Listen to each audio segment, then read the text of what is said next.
7-day supply of hiker meals, chunky bars, gushers, hydration powder, coffee, cream, compass, lighter, bayonet, cat hole tool, bear spray, mosquito net, Sawyer squeezer, reservoirs, my tent, my sleep system, battery packs, 2 logs to chew, my jet boiled, 2 jackets, rain jacket, puffy jacket, aid system, this bullshit, pair of nasty skivvies. Yeah? What's your point? Well, the stuff weighs as much as I do. I still got my tent, my trekking poles, my gimbal, my Garmin InReach, and my camp shoes. Where are you keeping your brass knuckles? I could use some brass knuckles.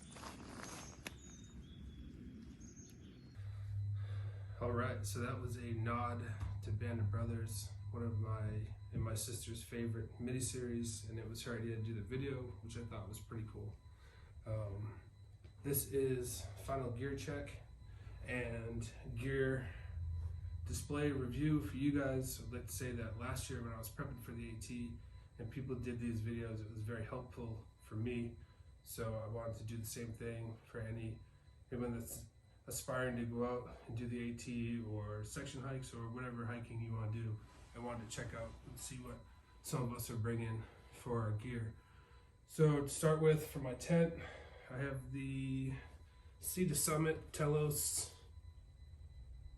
TR2. I got everything written down over here so I don't mess it up. This is not the original tent that I went with. I had a Big Angus one person, but I did that hike in Europe with it. If you've seen that on my channel, check it out. It was a cool hike, great experience, the Tour de Mont Blanc. But this is a 2-person tent as opposed to the 1-person tent that I was using. Everything was really tight in that tent, and it worked, but I wanted a little bit more room. So anyways, I'm starting out with this, the TR2, the Telos. As you can see, it's a little bit bulkier, takes up a little bit more room, but the comfort is pretty nice. So that's my tent. And for the tent footprint, since it doesn't come with a footprint, I'm using some Tyvek. I would recommend washing it and drying it a few times to get the crinkliness out of it, and it probably your fellow hikers and you will thank you, because it is loud unless you treat it.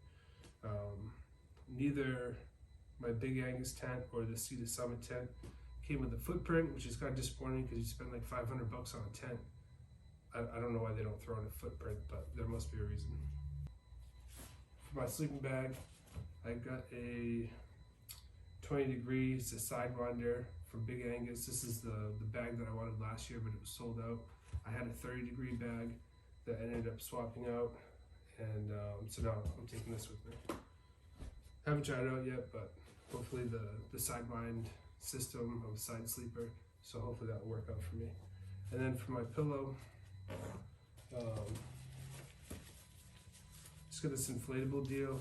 It's self-contained in the packing, so the bag just kind of folds into itself. This is the Nemo. This top part just folds in, and you got a vent here, and you just blow it up.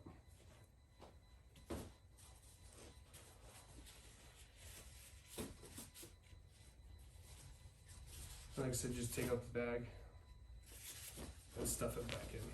Pretty easy. I'll do it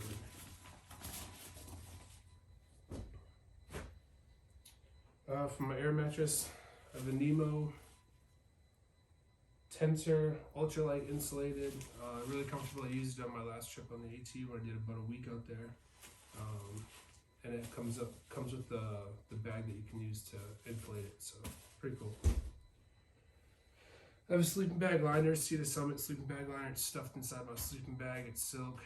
It's nice for hostels, or even I've used it at hotels and on hunting trips with buddies and RVs. It just gives you a little bit of barrier between you and the other stuff that you're not sure exactly how often it's washed in hotels and whatnot. So pretty nice. All right, for my backpack, I've gone through a couple different ones. I did the Tour de Mont Blanc with the Gregory's. It was an older bag. It was a 48 liter, which fit all my stuff pretty nicely.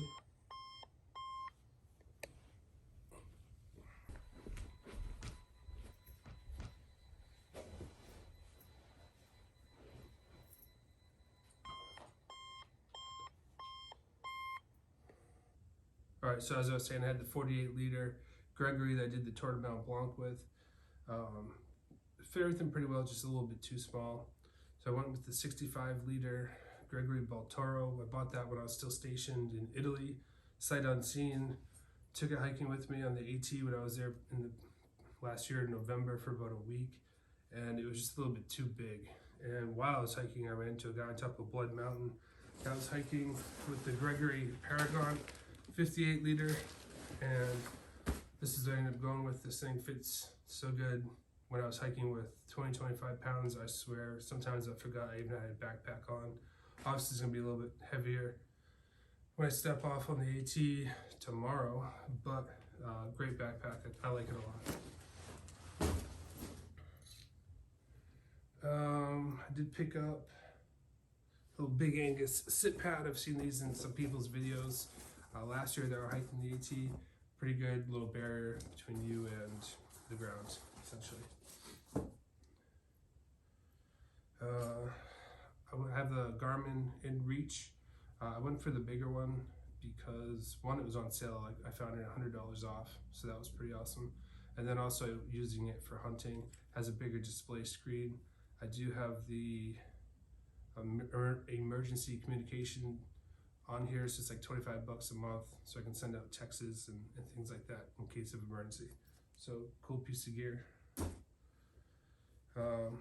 Just standard headlamp, nothing crazy. It has a couple different colors to it. Probably never use them, but I also use it for hunting and stuff. For batteries, I have the Anchor. I have a 10,000 unit and a 20,000 unit. I believe the 10,000 unit is good for 3.5 full iPhone charges. So obviously I would think 6 to 7 on this one because I am vlogging and need to power up some other devices. I'm going with 2 just to be safe.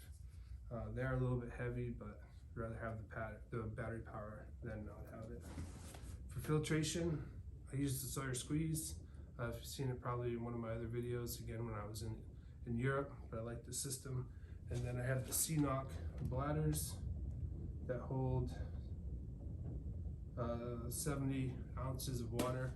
I had one that I was hiking with, and then again when I was in Europe and when I was on the AT this past fall, decided to add another one, so at the end of the day when I'm going to camp, I just have to grab water once for dinner and the next morning, coffee and whatnot.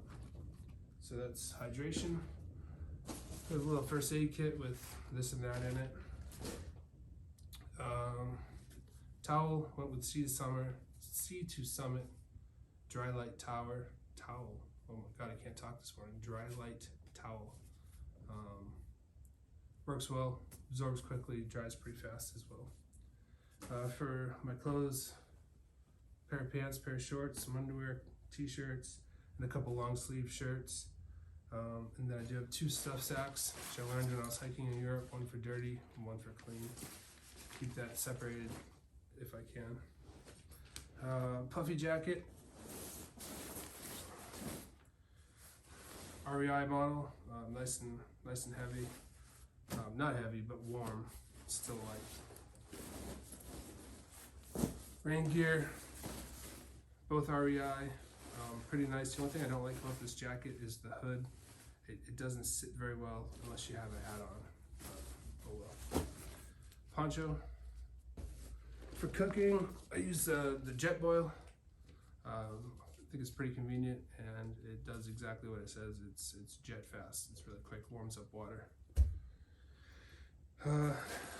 Food, 5-day supply of food. I was watching a video last year, I think it was Kelly Hayes. She had one of these spoons, forks, whatever you want to call them, with the long handle. And somebody commented on her video that she commented on saying, oh, you spent $10 on a spoon too? I did too. But I do like the long reach that it has getting into the hiker meals or the dehydrated meals. And last but not least, my sister got me this. I was going back and forth on if I would take it or not because it's kind of heavy. But it's nice for digging and banging your spikes. And it's got a serrated edge and a knife edge, so who knows, but it's kind of cool. So I'm going to take it along. Yeah, so that's about it. If you saw in the video, I said bayonet, and the brass knuckles at the end. Obviously, I'm not taking any of those. Nothing but love out on the trail. But yeah, this is my gear.